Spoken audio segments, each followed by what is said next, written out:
Hello friends, welcome back to my channel. আজ আমি তোমাদের সাথে শেয়ার করতে চলেছি মুচমুচে মূলোর একটি খুব ইউনিক রেসিপি। মূলোর এই ইউনিক রেসিপিটিকে তোমরা মূলোর মালা বড়া বা মূলোর জালি বড়াও বলতে পারো। তো মূলোর এই মালা বড়া তৈরির পদ্ধতিটি চলো আমরা দেখে নিই। তো এই রেসিপিটি বানানোর জন্য এখানে আমি 3টে মূলো নিয়ে নিয়েছি। এবার মূলোগুলোকে আমি কেটে নেব। মূলোগুলোকে আমি প্রথমে এইভাবে ছোট ছোট পিস করে কেটে নেব। তারপর এক একটা পিসকে এইভাবে দুটো ভাগ করব।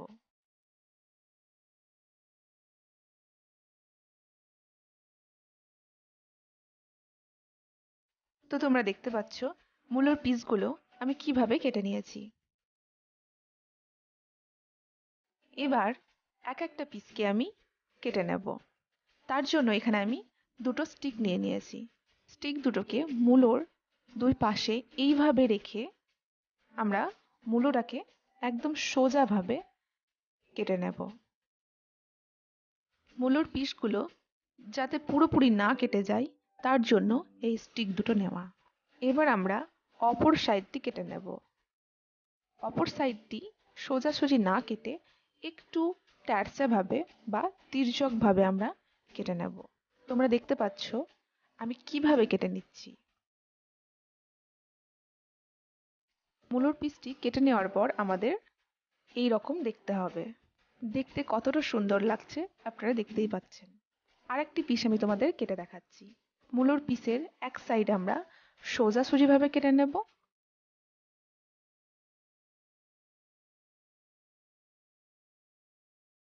অপর সাইডটি আমরা এইভাবে তির্যকভাবে কেটে নেব।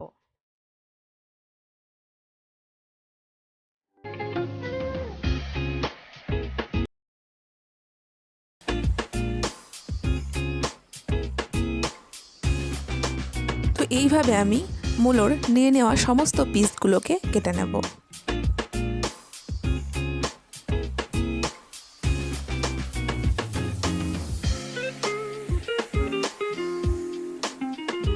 এবার আমি একটি বাটিতে জল নিয়ে তার মধ্যে দিয়ে দেব 1 টেবিল স্পুন মতন লবণ।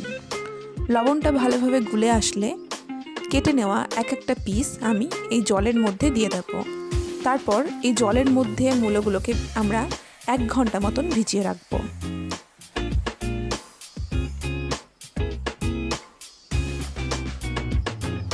অপর দিকে আমি 1 টেবিল স্পুন মতন চাল ভিজিয়ে রেখেছি। এটার এখন আমি একটা পেস্ট বানিয়ে নেব। তো আপনারা দেখতে পাচ্ছেন পেস্টটা কতটা স্মুথভাবে আমি এখানে তৈরি করে নিয়েছি।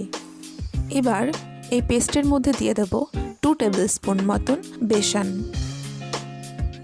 দিয়ে দেব 1 টিস্পুন মতন লঙ্কা গুঁড়ো, আর দেব সামান্য হলুদ। এবার এটার আমরা একটা পেস্ট তৈরি করে নেব। মিশ্রণটি কিন্তু আমরা খুব বেশি পাতলা করব না। খুব বেশি পাতলা করলে মূলোর গায়ে এই মিশ্রণটি খুব ভালোভাবে লাগবে না। তো চেষ্টা করবেন মিশ্রণটি একটু গাঢ়ভাবে তৈরি করে নেওয়ার। মিশ্রণটির মধ্যে দিয়ে দেব পরিমাণ মতো লবণ।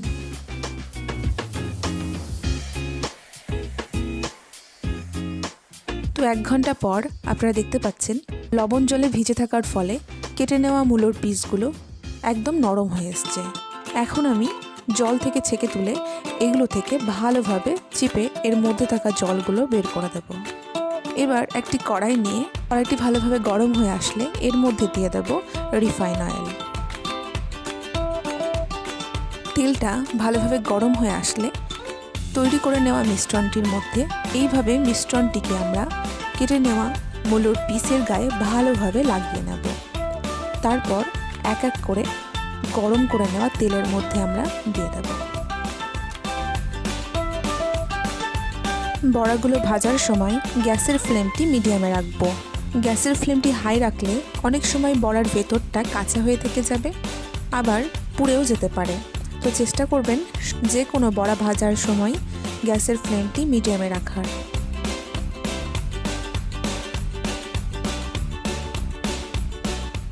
তো তোমরা দেখতে পাচ্ছ আজকের এই মূলোর মালা বড়াগুলো খুব সুন্দরভাবে ভাজা হয়ে এসছে, কালারটাও একদম চেঞ্জ হয়ে এসছে।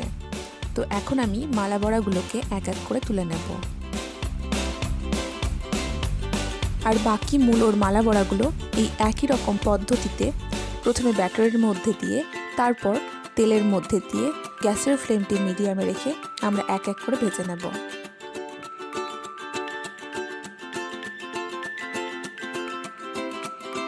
ব্যাটারটি তৈরির জন্য এখানে আমি চালের পেস্ট ব্যবহার করেছি, তো আপনারা চাইলে চালের গুঁড়ো দিয়েও ব্যাটারটি তৈরি করতে পারেন। চালের গুঁড়ো বা চালের পেস্ট ব্যবহার করলে যে কোনো বড়া বা চপ খুব মুচমুচে হয়, তো চেষ্টা করবেন অবশ্যই এখানে চালের গুঁড়ো বা চালের পেস্ট ব্যবহার করার।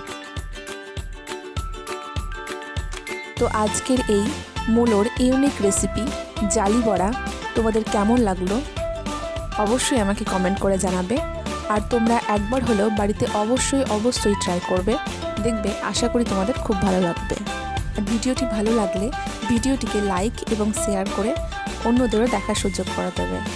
আর আমার চ্যানেলের নতুন রেসিপির ভিডিও পেতে আমার চ্যানেলটিকে অবশ্যই সাবস্ক্রাইব করে পাশে থাকা বেল আইকনটিকে ক্লিক করে দেবে। মূলোর এই মালা বড়াগুলো তোমরা বিকেলবেলা সামান্য কিছু সসের সাথে এনজয় করতে পারো। ভিডিওটি দেখার জন্য ধন্যবাদ।